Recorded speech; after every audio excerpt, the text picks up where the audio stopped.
يا ربنا اعترفنا بأننا اقترفنا وأن.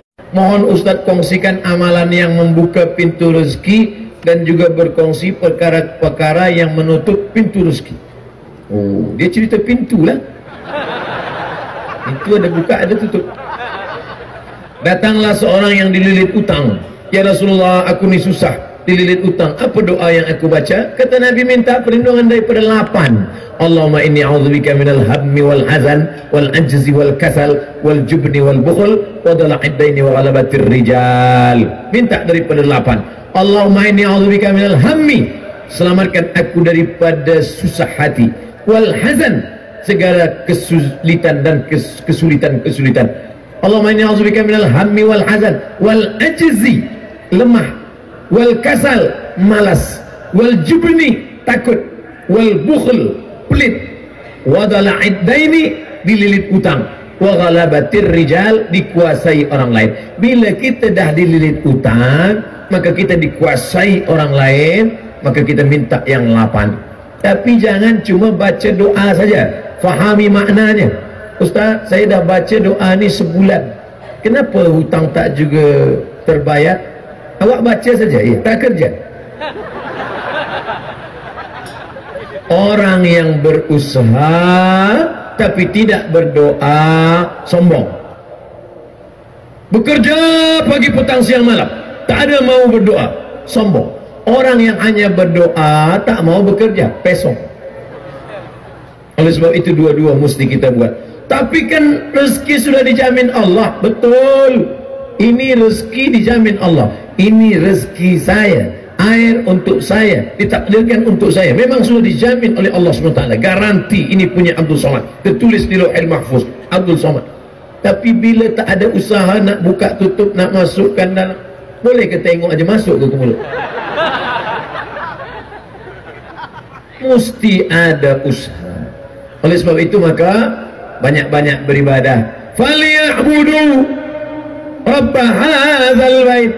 Banyak-banyak engkau beribadah, menyembah Allah.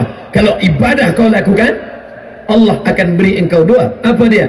At'amahum min ju'. Bila engkau lapar, dia bagi makan. Wa amanahum min khauf. Bila engkau takut, dia beri engkau rasa aman. Kita kan dunia ni cuma 2 saja, lapar, takut. Lapar, takut. Bila dah kenyang, takut pun hilang. Takut anak tak sekolah, takut bila nanti lepas dia tak kerja, takut nanti kerja dia tak kaya, takut. Hidup ini yang penting cukup saja. Cukup beli kereta, cukup beli rumah, cukup nikah, cukup punya anak, cukup nikah sekali lagi. Cukup. Maksudnya bini dia yang pertama meninggal dunia, jangan nak marah saja. Wa amanahum min khauf, aman daripada segala takut. Tapi syarat dia apa? Falyabudu, banyak-banyak beribadah. Susahkah bagi Allah Subhanahu wa ta'ala untuk mengeluarkan air dari tanah yang kering, batu? Tapi kalau Allah berkehendak, bukan dari tumit engkau air itu keluar, wahai Hajar. Hajar, naik ke Bukit Safa, turun, naik ke Bukit Marwah, tak ada air. Tapi air itu datang dari tumit budak kecil yang belum pandai berjalan. Dari tumit Ismail. Tapi tumit Ismail, dia tengok air. Apa kata Hajar? Zamzami. Berkumpullah air, berkumpul. Air itu berkumpul 3.800 tahun. Air itu tak kering. Tapi jangan gara-gara mendengar cerita ini, esok dia tak ada. Awak kenapa tak kerja? Kenapa tak pergi office? Kata Ustaz Somad, bukan dari tumit kita rezeki itu datang, dari tumit budak kecil. Betul, dari tumit budak kecil. Tapi tumit yang besar ini melangkah dulu ke Safa, melangkah dulu ke Marwah, pergi ke Safa, pergi ke Marwah, dah tak ada baru. Padahal ayahnya Nabi Ibrahim alaihissalam, anaknya Nabi Ismail alaihissalam, istrinya perempuan solehah Hajar, 3 orang baik. Hajar tak ada angkat tangan, ya Allah bagilah air ya Allah, tak. Tapi apa yang dilakukan Hajar? Naik ke Bukit Safa, naik ke Bukit Marwah, usaha doa, fatawakkal 'ala Allah. Apa yang menutup pintu rezeki, Ustaz? Allah sudah tetapkan rezeki kita. Kenapa rezeki itu batal? Kenapa Allah tutup pintu rezeki? Dzalika bi anna Allah lam yakum mughayyiran ni'matan an'amaha 'ala qaumin. Allah tidak merubah rezeki itu. Lalu siapa yang merubahnya? Kita yang merubah karena perbuatan maksiat. Ini ayatnya. Walau anna 'alal qura amanu, kalaulah penduduk suatu negeri itu beriman, wattaqau, takut kepada Allah, la fatahna, kami bukakan barakatin minas sama, dari langit, wal ard, dari bumi. Walakin kazzabu, manakala mereka dustakan ayat kami, manakala mereka sunyikan masjid kami, manakala mereka biarkan anak-anak yatim kami, akhadnahum, kami cabut. Kenapa Allah cabut barakah? Karena fadzalikal ladzi yad'ul yatim, membiarkan anak yatim, membiarkan masjid, membiarkan orang susah, maka inilah penyebab pintu-pintu rezeki ditutup oleh Allah Subhanahu wa taala. Wallahu fi aunil abdi, Allah akan sentiasa menolong seorang hamba. Apa syaratnya? Maka al-abdu fi auni akhi, selama hamba itu mahu menolong saudaranya.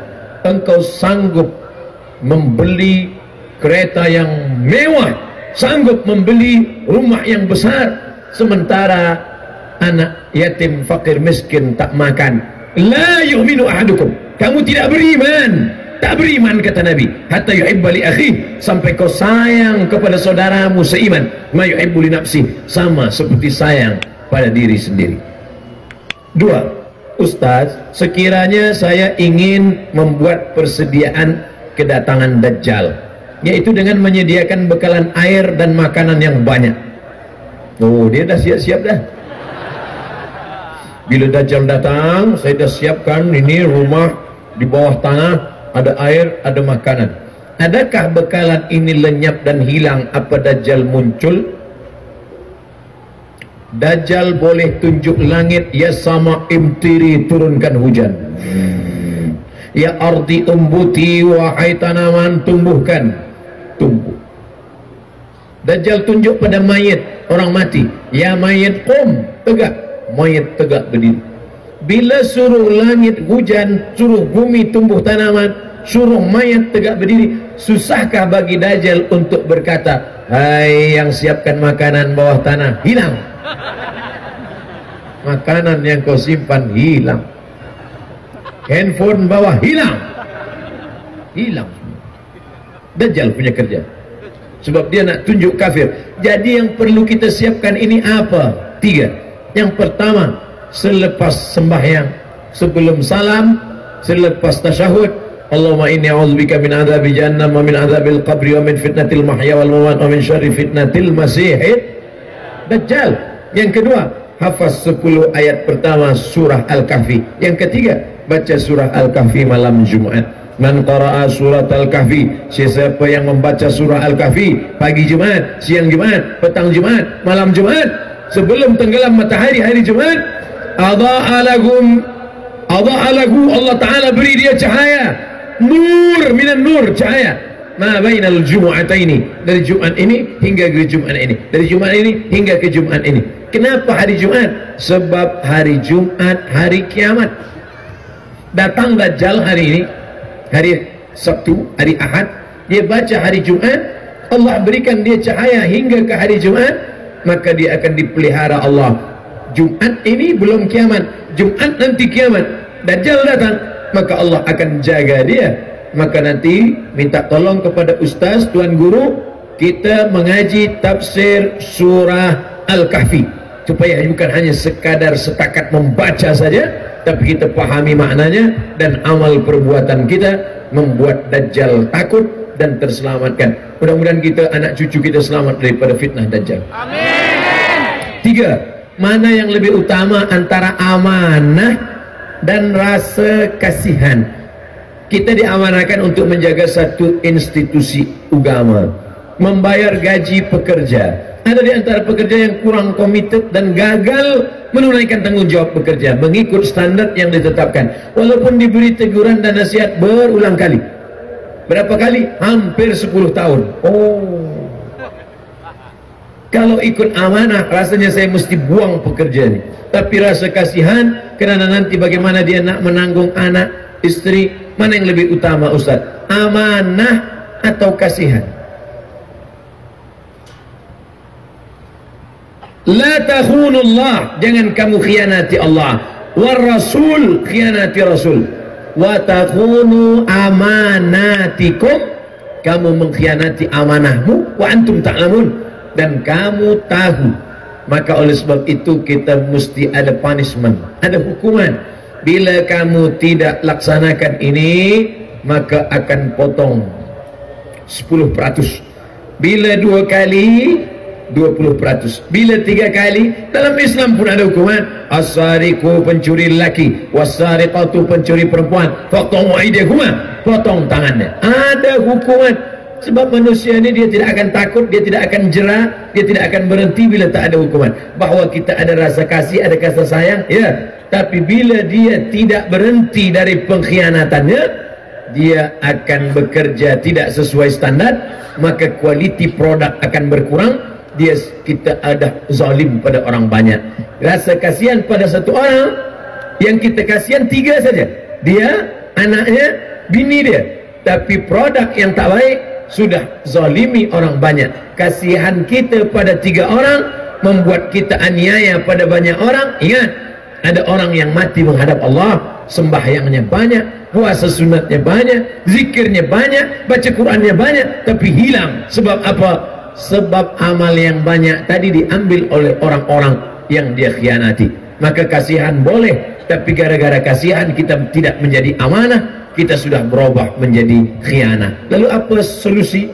Apa yang dapat kita lakukan? Kita bagi dia peringatan. Bila awak tidak kerja sesuai standar, potong. Bila tidak sesuai lagi, bila tidak kita lakukan ini, maka na'udzubillah, rasa kasihan kita sudah membuat kita tidak amanah. Apakah Nabi SAW pernah melakukan ini? Ya.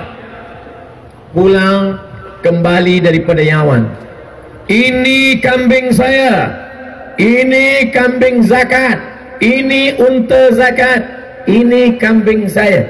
Kalau ikut kasihan, tentu Nabi akan berkata, ambillah, saya kasihan tengok engkau, sebab engkau jalan jauh daripada Yaman. Tapi Nabi tidak. Apa kata Nabi SAW?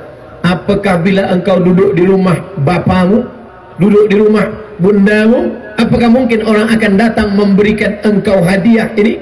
Tentu tidak. Engkau dapat kambing ini sebab engkau adalah amil zakat. Maka Nabi SAW marah. Kemarahan Nabi bukan berarti Nabi tidak kasihan.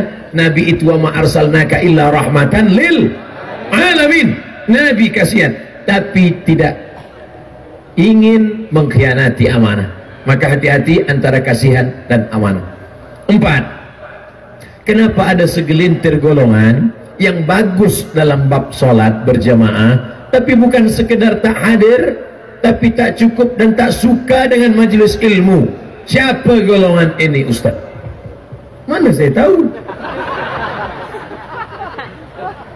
Ada orang bagus dalam solat berjamaah, dia datang solat jamaah, lepas itu dia balik ke rumah. Isya dia datang lagi, lepas itu balik ke rumah. Bila ada orang mengaji, dia cakap, apalah mengaji-mengaji ni, cukup dengan solat jamaah. Kita mesti tanya, bila ada orang tak suka mengaji, yang salah tu bukan dia, tapi kita. Kenapa kita tak ajak dia? Kita tanya dia, Tuan Haji, kenapa tak nak mengaji? Tak ada perlu mengaji. Awak belum lahir, saya dah sembahyang. Cuba saya dengar bacaan sembahyang Tuan Haji. Apa awak dengar? Saya nak belajar. Sebenarnya saya pun tak banyak hafaz. Oh, mungkin dia tak nak mengaji itu sebab dia selama ini manakala dia dengar ustaz cakap, ustaz itu menyakitkan hati dia. Ustaz bicara tentang tak pandai baca Quran, dia memang tak pandai baca Quran. Jadi kita ajak dia baik. Ud'u ila sabili rabbik, ajak orang ke jalan Allah. Tuan Haji, ayolah kita berjamaah di masjid. Tak perlu saya berjamaah, penting saya sendiri saja. Esok kita datang lagi. Tuan Haji, ayolah berjamaah. Tak perlu, yang penting saya sendiri saja. Tuan Haji, nanti bila Tuan Haji mati, kan tak boleh jalan sendiri ke kubur kan? Kami hantar kan? Bila tak datang nak ikut majlis kami, kami biarkanlah sampai busuk. Ya saya datang. Oleh sebab itu maka alaikum bil jamaah, hendaklah dengan jamaah, dengan kata-kata yang lembut, bil hikmah wal mau'izatil hasanah, suri tauladan yang baik. Tapi ini orangnya keras, dia mesti berdebat. Pakai debat. Zakir Naik pun debat, Ahmad Dedat pun debat, Rahmatullah Al-Hindi pun debat. Tapi dengan cara apa? Billati hiya ahsan.